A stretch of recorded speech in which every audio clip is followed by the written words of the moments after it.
Charlotte Mathieu, je rappelle que vous êtes ingénieure, experte ESA en politique industrielle. Bonjour, merci d'être avec nous sur le plateau de 7 jours sur la planète.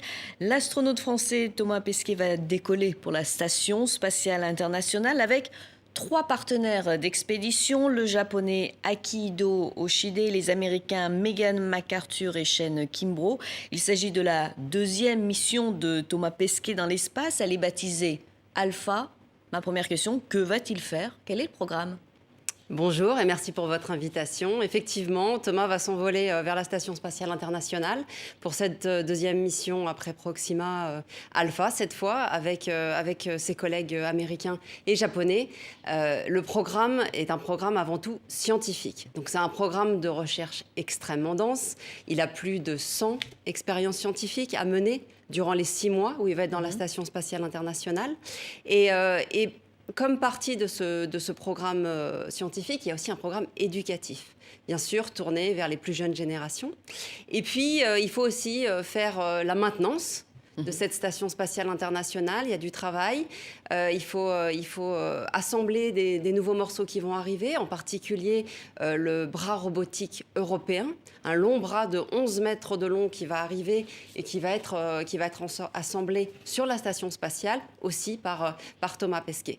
Et puis, bien sûr, pour chacun des membres de l'équipage, faire un certain nombre d'heures d'exercice physique pour pouvoir combattre justement les effets négatifs de ce manque de gravité. Et pourquoi ce nom, Alpha?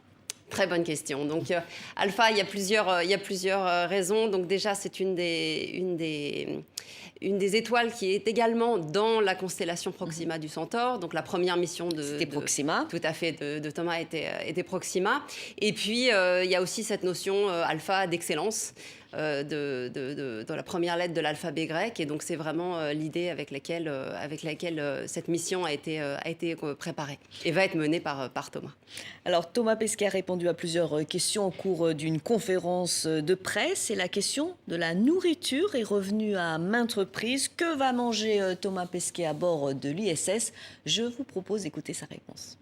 Thierry Marx m'a fait des plats, mais la Cervère aussi en a fait 3, donc en tout ça en fait 6.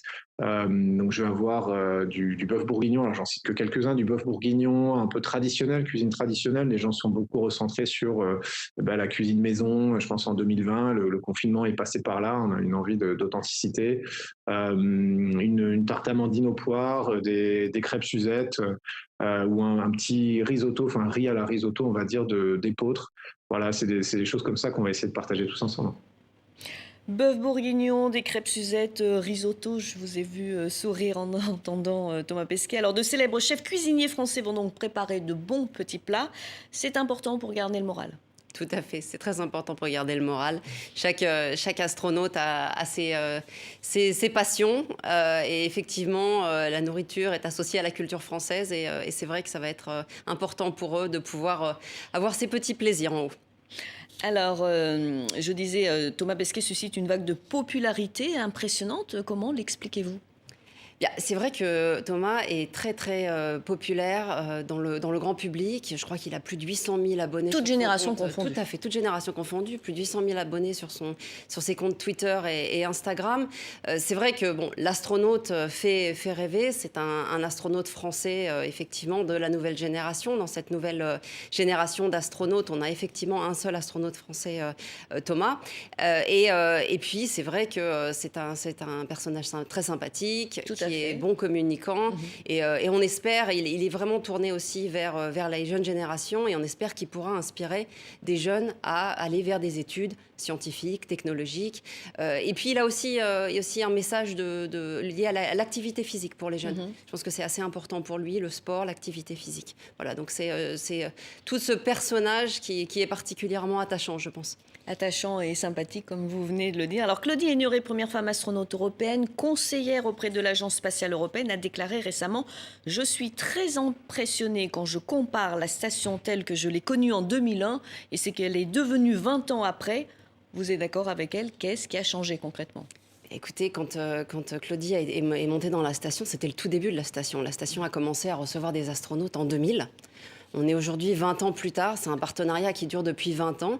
Il a fallu de nombreuses missions pour pouvoir assembler tous les morceaux de cette station qui aujourd'hui continuent à grandir. Donc c'est une quinzaine de modules. On a une station aujourd'hui en taille qui fait 100 mètres de long et 70 mètres de large. Donc on est vraiment sur des dimensions très très importantes. Donc les modules sont venus se rajouter au fur et à mesure avec les différents partenaires. Donc l'Europe a apporté ses pierres à cet édifice. Et puis on est passé progressivement, initialement de 3 astronautes. Aujourd'hui, on va avoir 7 astronautes qui restent en permanence dans la station.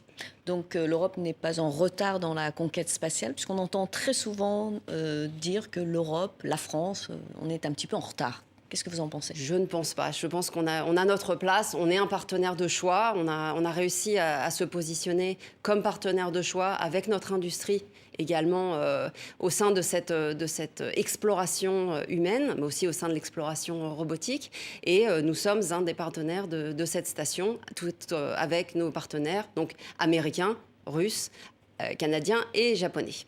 Une dernière question, on a entendu dans le sujet, Claudine aurait dit aux petites filles: osez aller plus loin, osez rejoindre le camp des battantes. Que pensez-vous de ce message?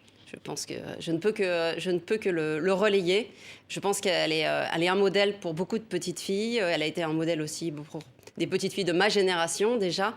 C'est un domaine qui est effectivement assez masculin, comme vous le voyez.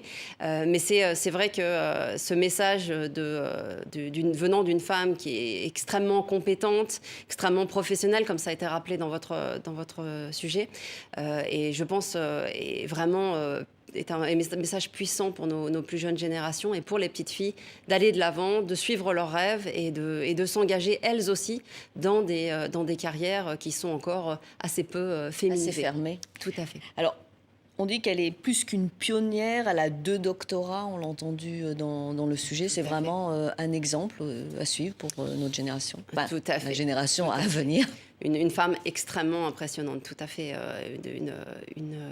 Une intelligence et effectivement des compétences liées à un bagage académique et une expérience probablement assez unique. Et donc c'est vrai que voilà, on ne peut qu'encourager les petites filles et les petits garçons à pouvoir aller aussi loin dans leurs études et dans leurs rêves.